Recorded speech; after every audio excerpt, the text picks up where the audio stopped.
देखो बच्चे, urea breath test in exhaled breath is used to detect the presence of Escherichia coli, Helicobacter pylori, Streptococcus या Staphylococcus. Urea breath test कौन से bacteria को पता लगाने के लिए यूज़ करते हैं? तो बच्चे क्या होता है कि इसमें क्या यूरिया की टेबलेट होती है। यूरिया की क्या होती है, इसके अंदर यूरिया की टेबलेट होती है। जो यूरिया की जो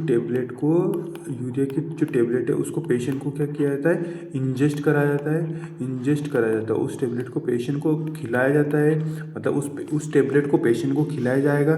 ठीक है, वो टेबलेट जब स्टमक में जाती है, कहाँ जाती है, स्टमक में जाती है। तो स्टमक में जाने के बाद क्या होता है कि वो टेबलेट है ना, दो भागों में, अगर बैक्टीरिया, कौन सा बैक्टीरिया, हेलिकोबैक्टर पाइलोरी अगर बैक्टीरिया प्रेजेंट है तो वो टेबलेट दो भागों में टूट जाएगी। किसमें, ammonia plus CO2 carbon dioxide में। वो बैक्टीरिया इस टेबलेट को, यूरिया की टेबलेट को दो भागों में तोड़ देगा। किसमें, अमोनिया प्लस कार्बन डाइऑक्साइड में। अमोनिया तो यूरिन से बाहर निकल जाएगी और शरीर के अंदर कार्बन डाइऑक्साइड की मात्रा अधिक हो जाएगी, जो कहाँ से, ब्रेथ से बाहर निकलती है, सांस के थ्रू बाहर निकलती है।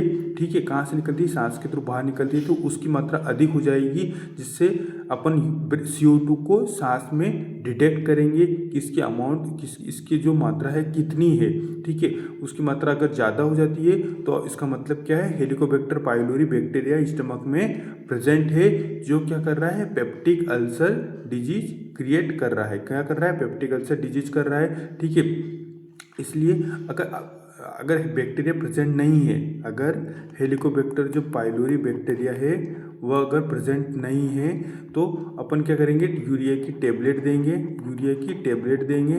ठीक है, वो इंजेस्ट करता है, उसको पेशेंट क्या करेगा, खाएगा। उसको खाने के बाद वो क्या करती है, वो अगर bacteria H pylori bacteria present नहीं है, एक पाइलोरी बैक्टीरिया प्रेजेंट नहीं है, तो वो क्या होगी, यूरिन से ऐसी बाहर निकल जाएगी।